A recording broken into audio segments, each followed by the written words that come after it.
Hello everyone, আজ তোমাদের সাথে একটা চিকেন পকোড়ার রেসিপি নিয়ে চলে এসেছি। প্রথমে আমরা চিকেনটাকে ম্যারিনেট করে রেখেছিলাম লেবুর রস, ধনেপাতা কুচি, কাঁচা লঙ্কা কুচি, রসুনের পেস্ট, গোলমরিচ গুঁড়ো আর স্বাদ মতো নুন দিয়ে ঘন্টাখানেক ধরে ম্যারিনেট করে রেখে দিই। তখন ওইদিকে আমরা একটা ব্যাটার রেডি করে নিয়েছিলাম ময়দা, কর্নফ্লাওয়ার, গোলমরিচ গুঁড়ো আর স্বাদ মতো নুন দিয়ে, আর তার সঙ্গে ডিমটা দিতে ভুলবে না, দিয়ে ভালোভাবে ফেটিয়ে একটা ব্যাটার রেডি করে রেখে দিয়ে। তো এদিকে আমাদের সব আয়োজন রেডি।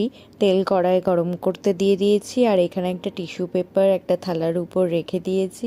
তেলটা গরম হচ্ছে, ততক্ষণ আস্তে আস্তে চিকেনগুলো ব্যাটারের মধ্যে দিয়ে ভালোভাবে কোটিং করে দিচ্ছি এবং ভালোভাবে সেটাকে মিশিয়ে নিচ্ছি যাতে সবটা মিশে যায় ভালোভাবে। তারপর দেখো ততক্ষণে তেল গরম হয়ে গেছে, তেলের উপর এক একটা করে চিকেন দিয়ে দিচ্ছি, আর এটা আমরা লো ফ্লেমে ভাজতে থাকছি। গরম গরম চিকেন পকোড়া সার্ভ করে দিও। আজকের জন্য এইটুকুই, দেখা হবে নেক্সট ভিডিও। টাটা।